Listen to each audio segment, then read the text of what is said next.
What is up here, YouTube? Jigsaw0097 here today, just making a video for the remainder of the Eagles season. What they need to do to stay relevant in this NFC race. Now, for the whole season, guys, the Eagles have been top dog.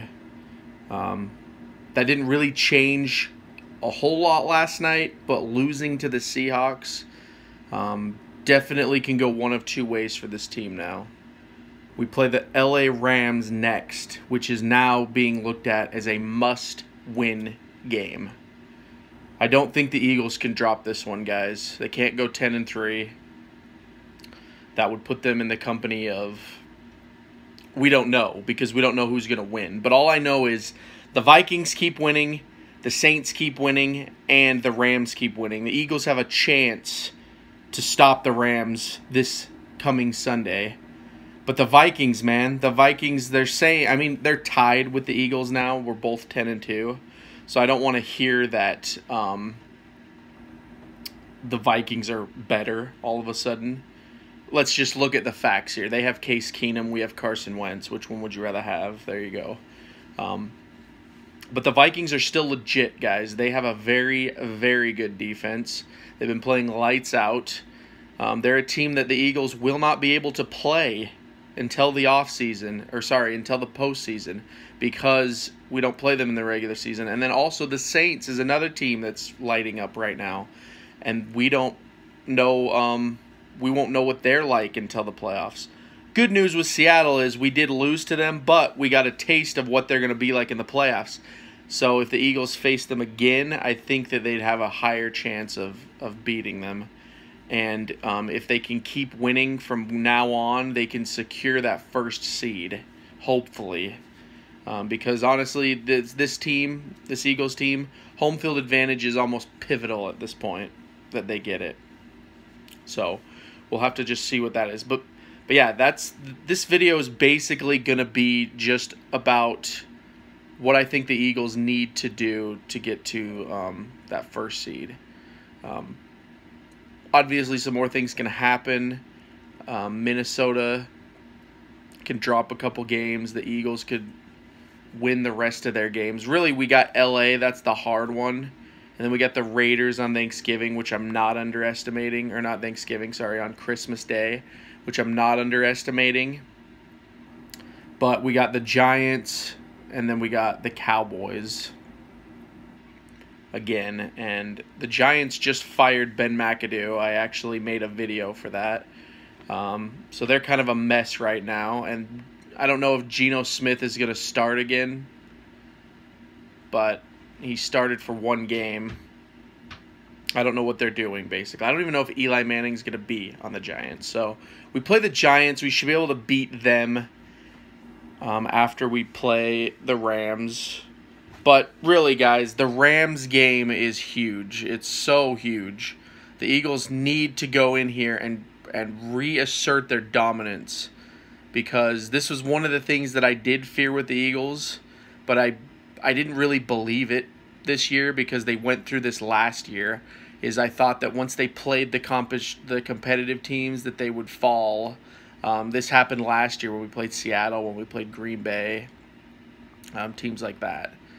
But this year, the Eagles have been destroying teams, and not just bad teams.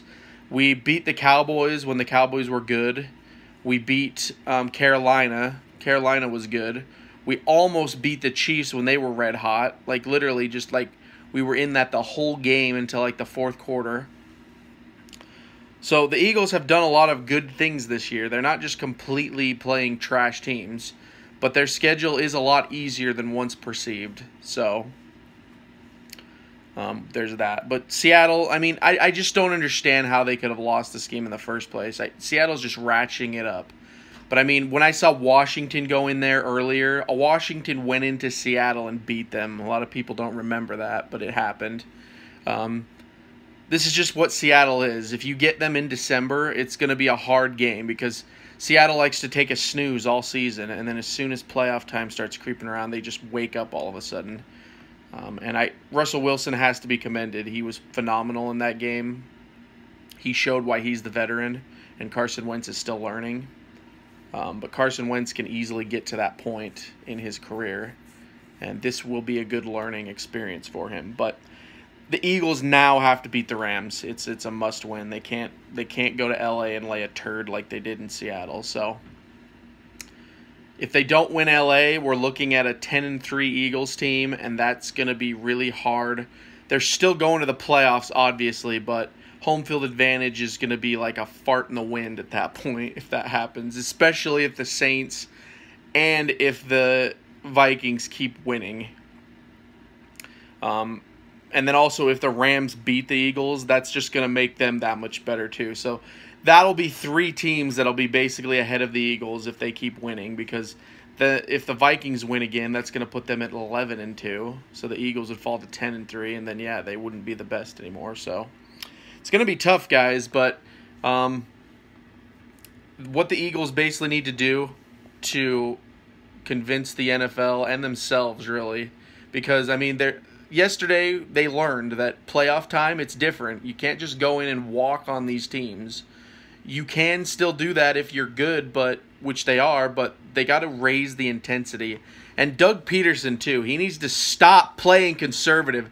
This was my biggest criticism of him last year, and he seemed to be getting away from this, where he was finally putting his foot on the pedal and putting his foot on the throats of the opponents. But in this Seattle game, he looked soft, man. Not going for it on 4th in the first quarter. He's been going for it all season, and it was 4th and 1. The Carson Wentz quarterback sneak has been working all year, and he decides not to do it. The one that had me scratching my head the most, though, was at the end of the second quarter when we were going into halftime. He had a chance to at least try to put 7 on the board, and he opted to punt the ball. It was absolutely ludicrous.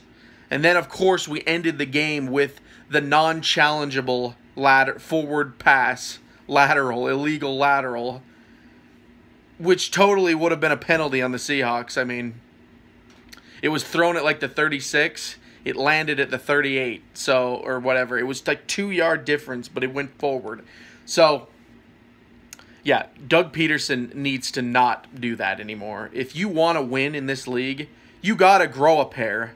I'm not saying do the stupidest things like go for it on 4th all the time, but they were playing so conservative. This was the first game of the season, this Seattle game, where I saw the Eagles just kind of scared. They were playing scared. Almost like, I mean, you don't have Cam Chancellor and you don't have Richard Sherman in the backfield. He didn't attack the backfield hardly at all.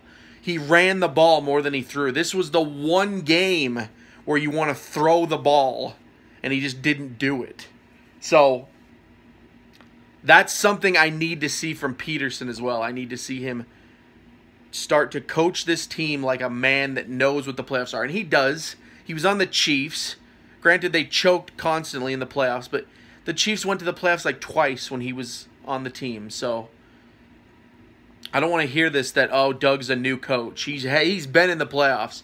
And that's the thing. Carson Wentz is really one of the only few. Carson Wentz, like Nelson Aguilar, a couple of these young guys have not been in place. But, Timmy Jernigan, Malcolm Jenkins. Malcolm Jenkins won a Super Bowl, guys. Chris Long won a Super Bowl. LeGarrette Blount won a Super Bowl. These guys know what it feels like to be in the playoffs.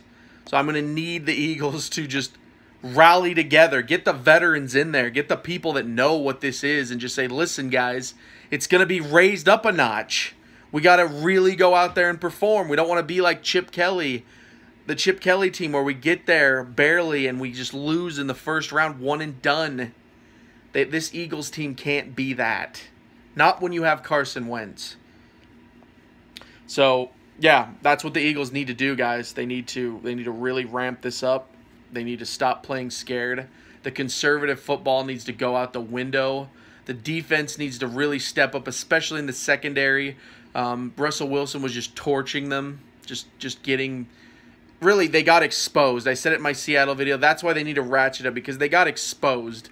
Teams now have a blueprint of how you can beat the Eagles. If you can neutralize the pass rush, and this kind of happened last year. You saw it with the Packers game, but the Eagles, if they have no pass rush, they almost have no defense, because if a quarterback can find a way to either A, run around and extend the play long enough to get a pass out, or be like Aaron Rodgers and just fling that sucker out in about half a second, then that's really what destroys the Eagles. So they need to work on that. They need to maybe, I mean, I'm not saying don't blitz, but maybe play a little bit more man-to-man coverage. None of this zone crap. So anyway, guys, this rant has gone on long enough. I'm just a little bit more frustrated than I thought about this win today. But I'm going to get over it, get on to the week, and then we'll see how the Eagles do against the Rams. This is going to be like a freaking playoff game, guys. This is huge now. So anyway, guys, that is the video. What do you think about the Eagles going forward and the competition they face in the Vikings, the Saints, and the Rams? Do you think the Eagles team can rebound from this and secure that first-round bye? Or do you think that the Eagles are going to continue to fall?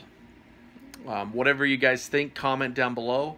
And if you like this video, I'll be making more in the future. Hit that like button, hit that subscribe button, or you can dislike if you want. Doesn't matter to me.